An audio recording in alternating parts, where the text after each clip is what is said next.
নের বাদশা নয়নে মদিনা আমরা দেখব মদিনা আমরা যাব মদিনা। কে কে মদিনা যাবেন হাত তোলেন। এই মদিনা যাবেন না কি গো? টাকা নাই তাহলে নাবিকে স্বপ্নে দিদার করতে হবে, ঠিক না? আমাদের মদিনা যাওয়া সবরই ইচ্ছা, কিন্তু আমাদের কোনো সমতুল্য নাই বলে মদিনায় যেতে পারি না। কিন্তু আগের থেকে বাবা এখন কিন্তু মদিনা যাওয়া এতটা সহজ হয়ে গেছে বাবা, 90, 95 বা 1 লাখ হলে পরে আপনার চলে যেতে পারবেন সোনার মদিনায়, ঠিক না? জি।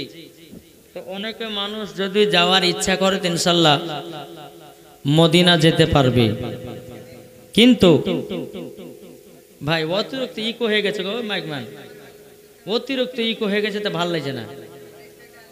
হ্যালো হ্যালো, ঠিক আছে বেরাদার, আল্লাহ পাক আল্লাহ তাআলা আমাদের সকলকে এই জান্নাতি বাগানে বসার তৌফিক দান করেছেন, তাই না বাবা?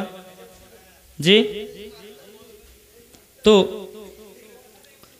আল্লাহ পাক আল্লাহ তাআলা বলতেছে যার দিলেতে নবীর মোহাব্বত আছে ওই ব্যক্তি যাবে সোনার মদিনা, আর ওই ব্যক্তি বাবাজি নবীজির আশিক দিবানা, আর ওই ব্যক্তি এসে বসবে জান্নাতের বাগানে, ঠিক না?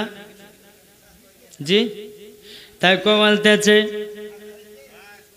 দয়ার নবীজি আমরা তোমায় বলতে পারি না, জোর হবে না কি গো? গদাল ভালো লাগছে না? কে বলেছে গদাল ভালো লাগছে? কি গো ভালো লাগছে? জোরে বলেন সুবহানাল্লাহ।